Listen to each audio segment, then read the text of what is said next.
नाअहली की सजा 5 साल करने की कानून साजी को सपोर्ट करते हैं। नवाज शरीफ की ताहयात नाअहली के फैसले पर नजरसानी होनी चाहिए। सुप्रीम कोर्ट के रूबरू अटॉर्नी जनरल के दलाइल।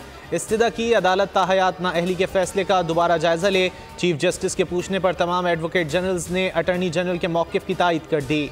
चीफ जस्टिस ने मुकालमा किया, नाअहली की मुद्दत का तयन आइन में नहीं, इस खला को अदालतों ने पुर किया। केस की समाअत जुमेरात तक मुलतवी। चीफ जस्टिस ने कहा केस को 11 जनवरी तक खत्म करना चाहते हैं। इलेक्शन लड़ने के लिए जो अहलियत बयान की गई है, अगर इस ज़माने में कायदे आज़म होते वो भी नाअहल हो जाते। सादिक और अमीन के अल्फाज कोई मुसलमान अपने लिए बोलने का तसव्वुर नहीं कर सकता।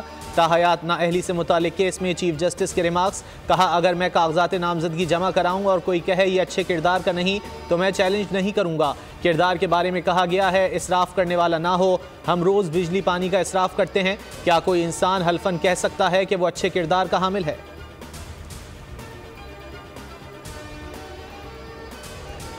लापता अफराद के मामले पर तहरीक इंसाफ की सुप्रीम कोर्ट में सियासत आश्कार हो गई। चीफ जस्टिस ने PTI वकील से मुकालमा किया। हम समझे शायद आप लापता अफराद के मामले पर आए हैं, आप तो इस मामले को सियासी रंग दे रहे हैं। सियासी बातें करनी हैं तो टीवी टॉक शोज़ में जाकर करें।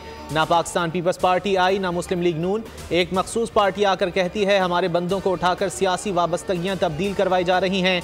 इस पर अदालत क्या कर सकती है? मफाद आम्मा के मामले पर सियासत नहीं होनी चाहिए। आपके जिन बंदों को उठाया गया वो खुद अदालतों से रुजू करें, अदालतें खुली हैं।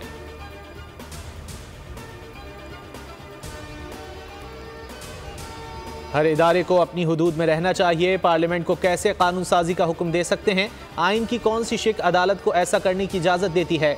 जबरी गुमशुदगी केस में चीफ जस्टिस सुप्रीम कोर्ट के रिमार्क्स। आइंदा समाअत पर अटॉर्नी जनरल तलब। चीफ जस्टिस ने कहा जब सब ओहदे पर होते हैं तो जिम्मेदारी कोई नहीं उठाता। सब जिम्मेदारी कबूल करेंगे तभी मसला हल होगा। पाकिस्तान को अंदरूनी तौर पर मजबूत करना है।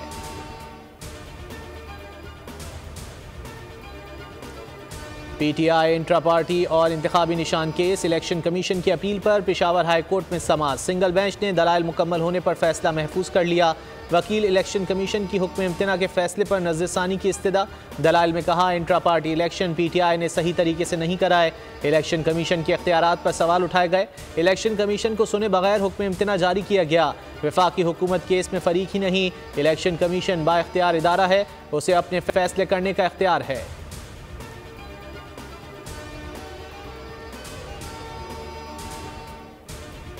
जो हथकंडे इस्तेमाल हो रहे हैं, ऐसा लग रहा है कुछ लोग चाहते हैं कि इंतखाबात ना हों। चीफ जस्टिस सुप्रीम कोर्ट के रिमार्क्स।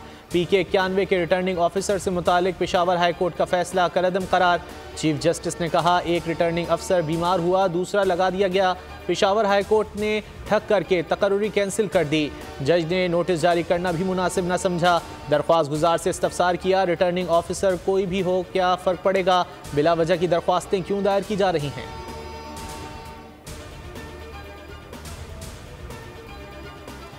सुप्रीम कोर्ट के फैसले के बाद PK 91 कोहाट के लिए इलेक्शन शेड्यूल में तब्दीली। कागजात नामजदगी की जांच पड़ताल का आखिरी दिन 5 जनवरी मुकर्रर। कागजात नामजदगी मुस्तरद या मंजूर होने के खिलाफ अपील दायर करने की आखिरी तारीख 9 जनवरी होगी। अपीलों पर 16 जनवरी तक फैसले होंगे।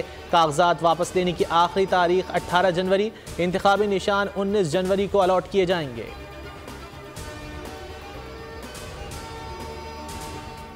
निगरान वज़ीर आज़म अनवारुल हक काकड़ की साबिक वज़ीर आज़म चौधरी शुजात हुसैन से मुलाकात। खैरियत दरियाफ्त की। मुल्की सियासी सूरत हाल पर भी तबादला ख्याल। निगरान वज़ीर आला पंजाब मोहसिन नकवी भी हमरा थे।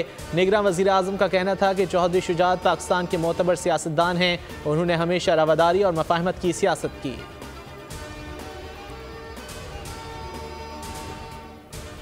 जापान में शदीद ज़लज़ले से हलाकतों की तादाद 48 तक जा पहुंची। 100 से ज़ायद ज़ख्मी। वस्ती सूबे इशिकावा में ज़लज़ले की शिद्दत 7.6 रिकॉर्ड की गई।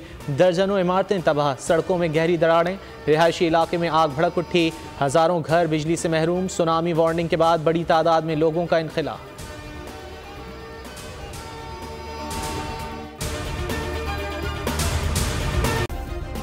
सब्सक्राइब करें और बेल दबाएं ताकि कोई खबर रह न जाए।